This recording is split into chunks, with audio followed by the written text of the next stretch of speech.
안녕하세요. 신기반기 건설안전기사입니다. 2017년 필답형 사회차 문제풀이 시작하겠습니다. 1번 문제는 산업안전보건법령상 안전관리자의 직무 4가지를 쓰시오라고 했습니다. 자, 재미있는 암기법부터 가시죠. 암기법은 안위사업 되겠습니다. 첫 번째 안은 안전보건교육, 안전교육이죠. 안전교육계획의 수립이죠. 수립. 그리고 안전교육에 대한 실시가 되겠습니다. 안전교육에 대한 실시. 다음 두 번째는 위험성 평가에 관한 보좌 및 조언 지도가 되겠습니다. 위험성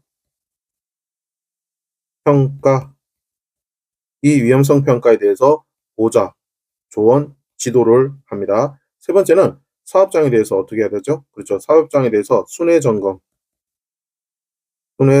하시고, 그리고 그 지도, 그리고 조치에 대해서 건의를 하시고요. 네 번째, 업은 업무 수행에 대한 내용입니다. 업무 수행 내용에 대해서 어떻게 한다? 기록하고 유지해 주셔야 되고요. 다섯 번째는 산업재해에 관한 통계 유지 관리 분석을 위한 보좌 및 조언, 지도를 합니다. 그래서 안전관리자는 주로 보좌, 조언, 지도를 한다는 게 포인트가 되겠고요. 다시 한번 정리해 보시죠. 산업안전보건법령상 안전관리자의 직무, 안기법 안이사업이고요. 안전교육계획의 수립, 안전교육 실시에 관한 보좌 및 조언 지도, 위험성 평가에 관한 보좌 및 조언 지도, 사업장 순회 점검 지도 및 조치에 건의, 업무 수행의 내용, 기록 유지, 그리고 다섯 번째는 산업재해에 관한 통계 유지 관리 분석을 위한 보좌 및 조언 지도, 이렇게 총 5가지 안전관리자 직무 정리했습니다. 2번 문제 보시죠. 2번 문제는 산업안전보건법령상 지게차 작업 시작 전 점검사항 4가지를 쓰시오라고 했습니다. 역시 이것도 암기법이 있죠. 제하바전이 되겠습니다. 첫 번째, 제는 바로 제동장치입니다. 제동장치 및 어떤 거를 점검하느냐, 조종장치에 대한 기능의 이상 유무를 확인해 주시고요. 지게차에 대한 점검사항 두 번째는 하역장치입니다. 하역장치 및 유압장치. 실린더가 있기 때문에 유압장치의 기능의 이상 유무를 확인해 주시고요. 세 번째는 바퀴의 이상 유무입니다. 바퀴의 이상 유무도 역시 확인해 주시고, 끝으로 네 번째는 등 종류가 있죠. 전조등이라든지 후미등, 그리고 방향 지시기 및 기타 경보장치가 있습니다. 경보장치 기능의 이상 유무도 확인해 주셔야 됩니다. 지게차 작업 시장 적응사항 뭐라고요? 제하바전이 있고요. 옆에 표에 보시면 군의 운반차를 사용해서 할 경우에 작업 시작 전 점검 사항도 역시 제하바까지는 비슷한 내용이 되겠고요. 라본, 전조등, 후미등, 방향 지시기 및 경음기의 기능 이상 유무, 그리고 마번, 충전 장치를 포함한 홀더 등의 결합 상태 이상 유무까지 비교를 해서 군내 운반차와 지게차 작업 시작 전 점검 사항 잘 기억해 주세요. 3번 문제는 법령 개편으로 넘어가도록 하겠습니다. 자, 4번 문제 보시죠. 4번 문제는 산업안전보건조직 중 직계참모식, 라인 스태프형 조직에 대해 설명하시오라고 했습니다. 자, 라인 스태프형, 직계참모식 바로 혼합형이죠. 내용은 1000명 이상의 대규모 사업장에 적합한 내용이고요. 주로 라인형과 스태프형의 각각의 장점을 활용했습니다. 그렇다면 여러분들은 라인형과 스태프형의 장점이 어떤 건지 아셔야 되겠죠. 먼저 라인형의 장점 뭐가 있죠? 그렇죠. 명령, 지시가 신속, 정확, 간단하고 안전정보 수집이 빠르고 전문성이 높다. 이 부분이 바로 믹싱이 돼서 혼합된 것이 직계참모식의 장점이 되겠고요. 그에 반해서 단점은 명령 계통과 권고적 참여의 혼돈이 있고 스태프 월권 행위로 라인과 스태프 간의 마찰이 있다는 것이 바로 단점이 되겠습니다. 이렇게 해서 직계 참모식, 즉 라인 스태프형, 혼합형에 대한 특성도 확인하셨고, 여러분들 추가로 라인형과 스태프형에 대해서도 각각의 특성을 잘 비교 정리해 주세요. 이어서 5번 보시죠. 5번은 안전관리자의 증원 교체 임명을 명할 수 있는 사유 3가지를 쓰시오라고 했습니다. 자, 첫 번째 내용은 해당 사업장의 연간 재해율이 같은 업종의 평균 재해율의 얼마 이상이냐? 2배 이상입니다. 2배 이상인 경우. 두 번째는 중대재해. 중대재해가 연간 몇 건이죠? 2건 이상 발생한 경우고요. 세 번째는 관리자가 질병이나 그 밖의 사유로 3개월 이상 그 해당 직무를 수행할 수 없게 된 경우에도 안전관리자 증원 교체할 수 있고요. 네 번째는 화학적 인자로 인한 직업성 질병자가 연간 3명 이상 발생한 경우입니다. 자, 본 문제는 괄호 넣기 문제가 아니에요. 법령 전체 잘 암기하셔야 됩니다. 2배 이상, 2건 이상, 그리고 3개월 이상, 3명 이상 각각 어떤 내용인지 전체적으로 잘 정리를 해주세요. 6번 문제는 공사용 가설도로를 설치하는 경우 준수사항 2가지를 쓰시오 라고 했습니다. 자, 암기법 역시 도차가 있고요. 첫 번째 도로는 장비와 차량이 안전하게 운행할 수 있도록 어떻게 한다? 견고하게 설치할 것. 이게 첫 번째가 되고요. 두 번째는 도로와 작업장이 접하여 있을 경우에는 울타리 등을 설치한다. 울타리를 설치해서 도로와 작업장의 구획을 명확하게 구분 지어 주셔야 되겠죠. 자, 세 번째는 도로는 배수를 위하여 경사지게 설치하거나 혹은 배수 시설을 설치해 주셔야 됩니다. 배수 시설을 설치를 한다. 네 번째는 차량의 속도 제한 표지를 잘 보이는 곳에 부착을 해 주셔야 됩니다. 차량의 속도 제한 표지를 잘 부착을 하라. 자, 공사용 가설도로 어떻게 해야 된다고요? 도로는 장비와 차량이 안전하게 운행할 수 있도록 견고하게 설치한다. 도로는 작업장이 접하여 있을 경우에는 울타리 등을 설치한다. 도로는 배수를 위하여 경사지게 설치하거나 배수 시설을 설치한다. 차량의 속도 제한 표지를 부착한다. 이렇게 4가지 정리했습니다. 자, 7번 문제는 고소 작업 때 작업 시작 전 점검사항 3가지를 쓰시오라고 했습니다. 작업 시작 전입니다. 고소 작업 때 작업 시작 전 점검사항. 자, 첫 번째는 무엇을 점검을 하느냐? 비상정지 장치죠. 비상정지 장치. 그리고 비상하강 방지 장치가 있습니다. 비상하강 방지 장치. 이 장치에 대해서 기능의 이상 유무를 점검해 주셔야 되고요. 그리고 두 번째는 과부하 방지 장치가 있죠. 과부하 방지 장치.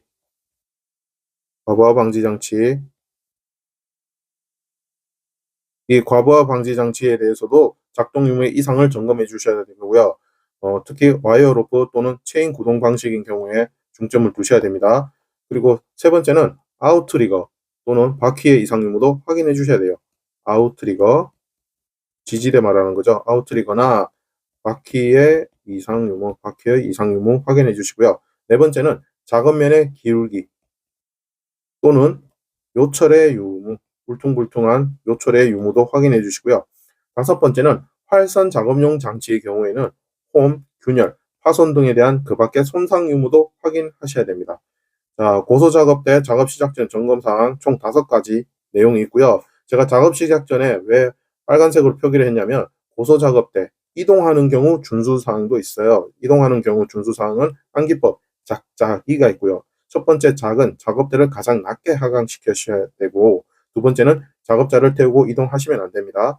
그리고 세 번째는 이동 통로의 요철 상태 또는 장애물의 유무 등을 확인해야 된다. 이렇게 해서 고소 작업대의 경우에는 작업 시작 전 점검 사항과 이동하는 경우 준수 사항 서로 답안이 내용이 다릅니다. 그래서 비교를 잘 하셔서 명확하게 답안 작성해 주세요. 이번에는 8번 문제 보시죠. 8번 문제는 산업안전보건위원회의 위원장의 선출 방법과 의견이 일치하지 않는 경우 처리 방법에 대하여 쓰시오라고 했습니다. 자, 첫 번째 선출 방법은 산업안전보건위원회의 위원장은 어떻게 한다? 위원들 중에서 호선한다. 호선이란 말은 특정 사람이 모여 그 가운데서 어떠한 사람을 골라 뽑는 방법을 우리는 호선이라고 합니다. 호명해서 선출한다. 호선이고요. 이 경우 근로자위원과 사용자위원 중 어떻게 각 한 명을 우리는 공동위원장으로도 선출할 수 있습니다. 공동위원장으로 선출할 수 있습니다. 다음 두 번째는 의결되지 않은 사항 등의 처리에 대한 방법인데, 이 경우에는 근로자위원과 사용자위원의 합의에 따라 산업안전보건위원회에 중재기구를 둡니다. 중재기구를 두어 해결을 한다든지 또는 제3자에 의해서 객관성을 위해서 제3자에 의한 중재를 받아야 한다. 이 내용은 산업안전보건법 시행령 제36조와 제38조에 법령이 잘 나타나 있으니까 법령과 비교해서 다시 한번 꼼꼼하게 학습해 주세요. 계속해서 9번 보시죠. 9번은 거푸집 동바리의 조립 또는 해체 작업에 대한 특별교육 내용 3가지를 쓰시오라고 했습니다. 암기법은 동조보조 기억하시고요. 첫 번째 동은 동바리의 어떤 방법이냐? 조립 방법이죠. 조립 방법 및 그리고 작업 절차에 관한 사항을 우리는 교육해 주셔야 됩니다. 두 번째는 조립 재료의 취급 방법이 있고요. 취급 방법과 그리고 설치 기준에 대한 내용도 역시 교육하셔야 됩니다. 세 번째는 근로자가 얼마나 안전하게 제대로 보호구를 착용을 했는지 그 보호구에 대한 착용과 그리고 점검에 대해서도 교육하셔야 되고요. 네 번째는 조립 해체 시에는 사고 예방에 대한 내용도 역시 교육을 해주셔야 됩니다. 자, 거푸집 동바리 조립 또는 해체 작업에 대한 특별교육 뭐가 있다고요? 동바리의 조립 방법 및 작업 절차에 관한 사항이 있고요. 두 번째는 조립 재료의 취급 방법 및 설치 기준에 대한 교육도 해주셔야 되고, 세 번째는 보호구 착용 및 점검에 관한 교육, 네 번째는 조립 해체 시의 사고 예방에 관한 교육, 이렇게 총 4가지 교육하셔야 됩니다. 자, 10번 문제, 계산 문제 나왔습니다. 10번 문제.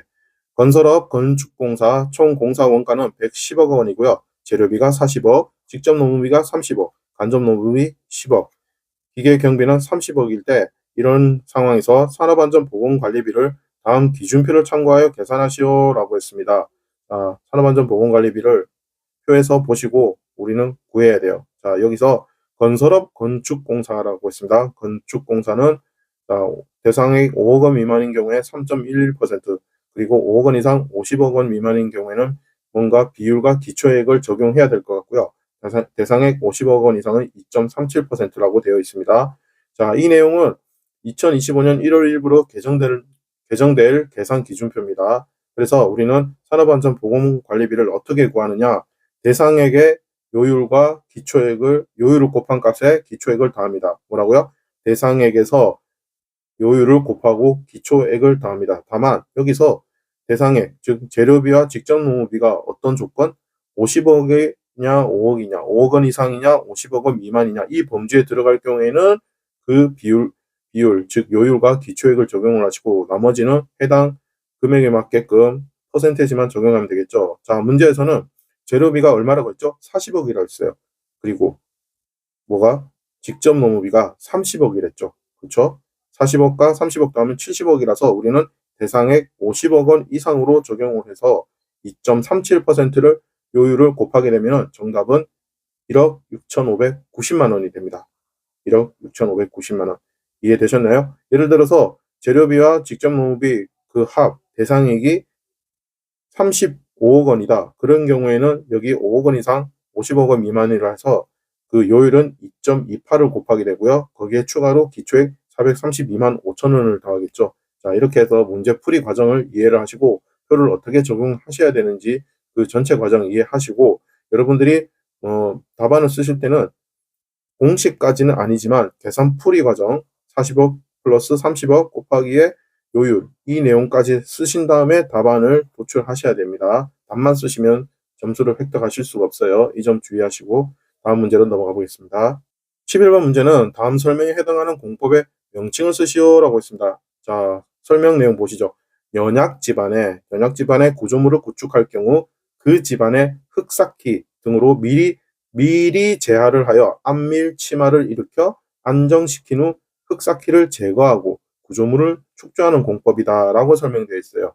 이 내용을 보시고 여러분은 답을 바로 쓰셔야 되는데, 또 다른 표현으로 문제는 이렇게도 나올 수가 있어요. 역시 연약한 집안에 하중을 가하여 흙을 안밀시키는 방법으로 한 가지로 구조물 축조 장소에 사전 성토하여 미리 성토해서 침하시켜 흙의 전단 강도를 증가시킨 후 역시 성토 부분을 제거하는 공법. 정답은 프리로딩 공법입니다. 프리로딩 공법. 이렇게 프리로딩 공법 정리해 주시고, 여기서 안밀이란 것은 왼쪽에 설명을 했죠. 안밀은 눌려서 빽빽하게 채우는 것을 안밀이라고 합니다. 안밀이고요. 성토는 흙을 쌓는 겁니다. 성토는 흙을 쌓는다. 그리고 치마는 내려앉거나 꺼져 내려간다. 전단 강도는 물체가 구조적으로 파괴되지 않고 하중에 견디는 최대 능력을 우리는 전단 강도라고 합니다. 이래서 주요 키워드까지 같이 문제랑 정리를 해주시면 좋겠습니다. 계속해서 12번 보시죠. 12번은 산업안전보건법에 의한 안전보건 개선 계획에 관한 내용을 설명하고 있다. 괄호 안에 적합한 내용을 쓰시오라고 했습니다. 자, 문제 바로 넘어가 보시죠. 첫 번째 내용은 안전보건 개선 계획의 수립, 시행 명령을 받은 사업주는 고용노동부 장관이 정하는 바에 따라 안전보건 개선 계획서를 작성하여 그 명령을 받은 날로부터 며칠 이내, 그렇죠, 60일입니다. 60일 이내에 관할 지방 고용노동관서의장에게 제출하여야 한다. 그리고 두 번째 내용은 안전보건 개선 계획서에는 시설이라든지 무엇이 반영이 되어야 되느냐. 안전보건 관리 체제와 그리고 안전보건 교육이죠. 안전보건 교육 그리고 산업재해 예방 및 작업환경 개선을 위하여 필요한 사항이 모두 포함되어야 합니다. 어떻게 해야 된다고요? 안전보건 개선 계획은 60일 이내에 수립을 하셔야 되고요. 그래서 안전보건 개선 계획서를 60일 이내에 작성을 해서 관할 노동관서에 제출하셔야 되고, 안전보건 개선 계획서에는 시설이나 안전보건 관리 체계, 안전보건 교육, 산업재해 예방 및 작업환경 개선을 위한 필요한 사항이 포함되어야 한다. 이 내용은 산업안전보건법 시행규칙 제61조 안전보건 개선계획의 제출의 세부 내용이 잘 나타나 있습니다. 자, 13번 보시죠. 13번은 산업안전보건법령상 안전난간의 구조 및 설치 요건에 관한 설명이다. 빈칸을 채우시오라고 했습니다.